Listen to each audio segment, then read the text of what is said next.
Seakan mengerti akan kesedihan yang dirasakan oleh Dinda, ia berjalan menyusuri jalan dengan tangisan yang masih tak berhenti. Dinda duduk di taman dalam guyuran derasnya hujan. Dinda memeluk lututnya dan menenggelamkan wajahnya di dalam pelukan lututnya. Kenapa aku tidak ada kesempatan memilikinya walaupun hanya sebentar, bahkan dia tidak pernah mau aku dekati, sebegitu tidak berartinya kah aku di matanya? Aku harus merelakan sesuatu yang bahkan belum sempat ku genggam, batin Dinda. Sakit ya Tuhan, teriak Dinda. Setelah salat maghrib, Fatih dan Dimas bergegas untuk pulang ke kota El karena kebetulan semua pekerjaan sudah terselesaikan dengan baik. Fatih meminta Dimas untuk menyetir karena Fatih sangat lelah. Fatih berencana untuk menelpon istri tercintanya karena merindukan istri dan anak kesayangannya. Saat melintasi jembatan, Fatih melihat ke arah luar dan seperti Fatih melihat seseorang yang sedang memanjat tiang jembatan. Karena penasaran, Fatih menyuruh Dimas untuk menghentikan mobilnya. Fatih turun dari mobil diikuti oleh Dimas. Saat mendekati orang itu, betapa kagetnya Fatih melihat orang itu ternyata Dinda. Fatih lari untuk menghampiri Dinda yang sebentar lagi siap meloncat dari jembatan itu. Oh shit, umpat Fatih melihat Dinda akan melepaskan tangannya dari tiang itu. Dinda, teriak Fatih dan membuat Dinda sangat kaget. Jangan mendekat, teriak Dinda langsung menangis lagi saat melihat Fatih. Aku mohon Din, jangan nekat, ini sangat berbahaya Din, bujuk Fatih. Aku gak kuat menahan sakit ini Fat, sungguh, teriak Dinda. Please Fat, jangan halangi aku untuk mengakhiri hidupku. Aku tak akan merasakan sesak di hatiku lagi. Aku gak kuat lihat kamu bahagia dengan orang lain dan aku juga gak pernah bisa merebut kamu dari wanita yang kamu cinta Fat, lanjut Dinda. Kamu gak akan mendapatkan apapun dengan melakukan ini, bujuk Fatih lah. Kamu harus ingat Din, Allah membenci tindakan bunuh diri, Allah gak akan mengampuni dosamu. Kamu juga harus ingat mama papamu dan seluruh keluargamu saat mereka tahu kamu mati bunuh diri. Hidupmu masih terlalu panjang Din untuk mati saat ini, bujuk Fatih dan Dinda terlihat sedang berpikir apa yang diucapkan Fatih. Gak Fat, mereka bahkan baik-baik saja tanpaku, tidak akan ada yang merasa kehilanganku Fat, teriak Dinda. Kamu tahu kenapa aku pergi ke kota ini Fat? Mama papaku tidak peduli denganku, lanjut Dinda. Jangan nekat Din, kata Fatih mendekati Dinda. Jangan mendekat, teriak Dinda. Dimas yang juga panik dari tadi berusaha mencari bantuan dan orang yang ada di sekitar. Selamat tinggal Fatih, aku mencintaimu selalu, lirih Dinda siap terjun dan Dinda melepaskan pegangannya. Dinda, teriak Fatih dan semua orang berteriak melihat adegan itu. Fatih sempat menangkap tangan Dinda dan menggenggamnya erat. Fatih berusaha menarik Dinda untuk naik ke atas. Kumohon Din, aku menyayangimu sebagai sahabatku selamanya, jangan buat aku merasa bersalah seumur hidupku karena kehilangan sahabat sepertimu, kata Fatih masih menggenggam tangan Dinda. Benarkah kita masih sahabat? Mata Dinda berbinar masih bergelantungan di jembatan dan Fatih mulai pegel. Sekarang ayo naiklah, Fatih berusaha menarik tangan Dinda. Dinda sudah berusaha naik ke atas dengan semua tenaga. Dinda berusaha naik, sedikit lagi Dinda akan sampai di atas. Ag Fatih, teriak Dinda langsung terjatuh karena Fatih terpeleset. Dinda dan Fatih jatuh bersamaan ke dasar sungai di bawah jembatan itu. Bos, teriak Dimas melihat Fatih ikut terjatuh bersama Dinda. Semua orang lari ke arah pinggir jembatan itu dan melihat ke bawah. Mana jalan menuju ke bawah, teriak Dimas panik. Di sebelah sana, kata seorang bapak yang kebetulan tinggal di daerah jembatan itu. Ayo cepat telepon polisi terdekat cepat, teriak Dimas langsung lari ke arah bawah jembatan. Dimas kalang kabut melihat air di bawah jembatan itu ternyata cukup deras karena memang lagi musim hujan. Oh ya Allah, selamatkan Bos Fatih, lirih Dimas frustasi. Tidak lama kemudian polisi datang bersama tim SAR untuk mencari Dinda juga Fatih. Dimas juga ikut mencari Fatih. Di tempat lain, Baby Aldo terus menangis dari tadi. Putri jadi bingung ada apa dengan anaknya, tidak biasanya ia menangis sekencang ini. Sayang udah ya, jangan nangis terus, Putri berusaha menenangkan anaknya. Ya Allah, perasaan apa ini, kenapa tiba-tiba perasaan aku tidak enak, gumam Putri masih berusaha menenangkan anaknya. Abang belum telepon dari tadi, mungkin lagi di jalan, gumam Putri. Sudah hampir 1 jam Baby Aldo tidak berhenti menangis. Akhirnya Putri kewalahan pun memakai baju Fatih untuk menenangkan Baby Aldo karena biasanya itu cara ampuh untuk menenangkan baby saat rindu ayahnya. Benar saja Baby Aldo langsung tertidur karena terlalu lelah menangis. Putri mengecup pucuk kepala anaknya. Putri terus mengelus punggung anaknya lembut. Berarti kamu lagi memikirkan ayahmu nak? Bunda juga memikirkan ayahmu nak, semoga dia baik-baik saja, lirih Putri. Udah hampir jam 10 tapi kok Abang Fatih belum nyampe ya? Gak ada nelpon juga dari tadi, bingung Putri. Aku telpon aja deh, lanjut Putri mencari ponselnya. Loh kok gak diangkat sih? Mungkin lagi di jalan, gerutu Putri sebenarnya khawatir banget sama suaminya. Karena sangat mengantuk pun akhirnya tertidur sambil memeluk putranya. Walaupun sebenarnya di dalam hatinya ada kegelisahan yang tidak tahu apa penyebabnya. Mungkin itulah ikatan batin antara orang yang saling mencintai. Kembali ke tempat kejadian, Fatih dan Dinda jatuh. Setelah beberapa jam mencari Fatih dan Dinda, tim SAR menemukan Dinda di pinggir sungai. Seperti Dinda sempat berenang sampai ke tepi sungai hingga ia tidak sadarkan diri. Tapi tim SAR belum menemukan Fatih sehingga membuat Dimas semakin frustasi. Hari semakin larut tapi tidak ada tanda-tanda Fatih akan ditemukan. Ya Allah, apa yang harus kukatakan pada istri bos, gumam Dimas cemas. Dimas terus meminta tim SAR untuk memperluas pencarian. Sepertinya dia terseret arus sungai yang begitu deras. Coba lihat, sungainya deras banget, kata salah satu tim SAR itu. Melihat air sungai yang begitu deras sudah dipastikan dia terseret derasnya air sungai, tapi tim SAR masih melakukan pencariannya meskipun hari semakin larut. Pas saya mohon kita harus menemukan dia, Dimas memohon.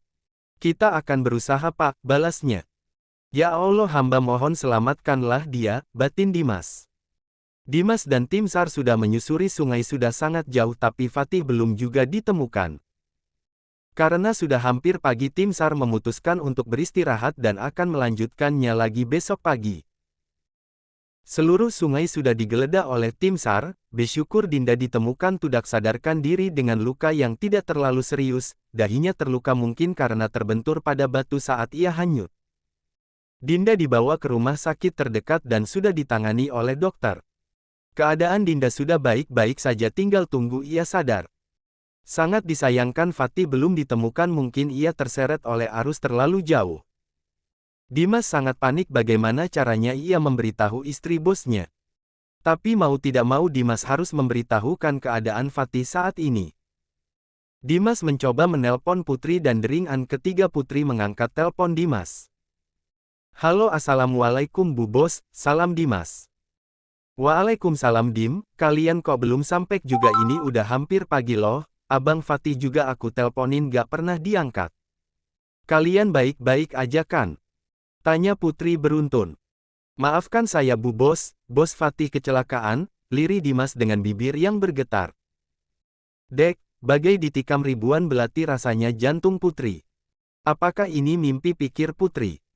Bu Bos, teriak Dimas dari seberang sana. Kamu bercanda kan Dim? Gak mungkin, teriak Putri histeris. Sekarang kalian di mana? Abang Fatih gak apa-apa kan Dim? Tanya Putri penuh harapan. Maaf Bu Bos, Bos Fatih belum ditemukan, lirih Dimas. Gak mungkin, tangisan Putri pecah. Sekarang kirim alamatnya, aku sekarang nyusul ke sana, teriak Putri. Putri langsung menghubungi Abi dan Umi. Semua orang sangat sedih dengan kabar ini, seluruh keluarga Fatih ikut ke tempat kejadian. Umi sudah berkali-kali jatuh pingsan memikirkan putranya belum ditemukan. Putri sangat terpukul dengan keadaan ini tapi ia harus tetap kuat untuk anaknya. Ia tidak pernah berhenti menangis. Di dalam mobil tidak ada pembicaraan, semua orang bermain dengan pikirannya masing-masing. Putri, kamu yang sabar ya, Risa mencoba menenangkan Putri. Aku yakin Fatih pasti baik-baik aja saat ini, lanjutnya sambil menggenggam tangan Putri. Aku gak bisa tenang Kak kalau belum lihat keadaan Abang Fatih baik-baik saja, lirih Putri dengan derayan air mata yang tiada henti. Kamu tidak boleh begini Putri, lihatlah Umi, ia juga sangat terpukul, dia tambah sedih jika melihatmu seperti ini, lanjut Risa. Beberapa jam kemudian seluruh keluarga Fatih sudah berkumpul di tempat kejadian. Dimas melihat Putri langsung menghampirinya. "Dim, apa yang terjadi? Kenapa Fatih tidak bisa ditemukan?" tanya Gunawan abeknya Fatih. "Maafkan aku Bang," lirih Dimas. Dimas menceritakan apa yang terjadi, tidak ada yang terlewat sedikit pun. Dimas menyesal berdiri terlalu jauh pada saat kejadian karena ia tidak pernah berpikir hal ini akan terjadi dan juga ia segan untuk mendengar masalah bosnya dengan wanita itu. Putri yang mendengar itu langsung menangis histeris. Berbagai pikiran yang hinggap di kepalanya. Karena tidak kuat lagi menahan diri, akhirnya Putri jatuh tidak sadarkan diri. "Putri," teriak Risa. "Ayo bantu angkat Putri sayang," teriak Risa pada Gunawan. Putri dibawa ke rumah sakit karena kebetulan rumah sakit dekat dengan tempat kejadian itu. "Pak, kami mohon perluas pencarian Fatih, harus segera ditemukan," tegas Gunawan. "Kami sudah berusaha Pak, tapi hasilnya nihil," jawab salah satu tim SAR. "Kami akan berusaha lagi Pak, semoga saja Pak Fatih segera ditemukan," lanjut tim SAR satu lagi. "Saya boleh ikut mencari adik saya Pak?" tanya Gunawan. "Tentu saja Pak, tapi harus mengikuti arahan kami, airnya cukup deras, jika tidak hati-hati kita juga akan terseret arus airnya Pak," jelas tim SAR itu. "Baiklah," jawab Gunawan. Di rumah sakit Putri belum juga sadarkan diri. Umi sangat khawatir dengan keadaan menantunya karena belum kunjung sadar juga. "Abi, bagaimana ini, kenapa Putri belum sadar juga?" kata Umi sambil menggenggam tangan Abi. "Umi, kita berdoa untuk keselamatan anak-anak kita ya, kita harus kuat Mi," balas Abi. Tidak lama kemudian dokter keluar. Risa langsung menghampiri dokter itu. "Bagaimana keadaan adik saya Dok?" tanya Risa. "Keadaan sekarang sudah baik, dia pingsan karena tertekan, usahakan jangan buat dia terlalu banyak berpikir apalagi stres, karena saat ini ia sepertinya dia sedang hamil muda dan masih sangat rentan di awal kehamilan," jelas dokter. "Apa?" kaget semua orang yang ada di sana. "Alhamdulillah kita akan mendapatkan cucu lagi Bi," kata Umi. "Iya Mi, alhamdulillah," balas Abi. Entahlah bagaimana perasaan orang yang ada di situ, entah senang atau tidak karena terlalu banyak rasa yang bercampur jadi satu. Putri membuka matanya secara perlahan dan menyesuaikan cahaya yang masuk ke dalam retina matanya. "Umi," lirih Putri saat melihat banyak orang di sana. "Aldo mana Mi?" lanjut Putri lemah. "Kamu jangan banyak gerak dulu sayang, Aldo ada kok sama Kak Risa," jelas Umi membelai wajah Putri. "Umi, Abang Fatih di mana?" tanya Putri lagi. "Kamu tenang aja dulu sayang, Aldo pasti baik-baik saja kok, sekarang kamu gak boleh banyak pikiran dulu karena ada bayi di dalam perutmu," jelas Putri sambil tersenyum. "Maksud Umi apa?" bingung Putri. "Sekarang kamu lagi hamil muda sayang," jawab Umi.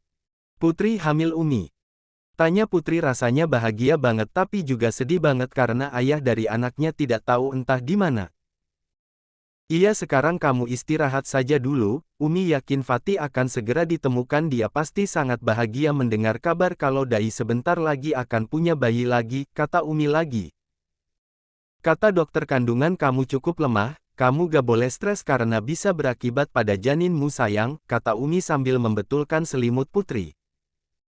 Meskipun perasaan kacau balau, Putri berusaha menguasai dirinya karena ia tidak mau terjadi apapun pada bayi yang ada dalam kandungan. Putri sangat menyadari kandungan lemah sama seperti saat ia mengandung baby Aldo dulu. Maka dari itu Putri harus bisa menguasai dirinya demi sang buah hatinya bersama suami tercintanya. "Sayang, kamu pasti senang dengar aku hamil lagi, cepatlah pulang sayang," gumam Putri sambil mengelus perutnya. "Sayang, kita doakan ayah ya," lirih Putri seakan berbicara pada anaknya di dalam perutnya itu. "Ya Allah, kuatkanlah hamba, selamatkan suami hamba ya Allah," lirih Putri dan meneteskan air matanya. Inilah hidup, tidak ada yang tahu apa yang akan ditakdirkan Allah untuk hambanya. Itulah sebabnya kita selalu disuruh untuk selalu bersabar agar kita kuat untuk menjalani segala kemungkinan yang Allah hadirkan untuk kita. Meskipun begitu, Allah tidak pernah menguji hambanya duluan batas kemampuannya dan segala sesuatu masalah pasti ada jalan keluarnya, jikapun tidak setiap segalanya sesuatu menimpa kita pasti akan ada hikmahnya.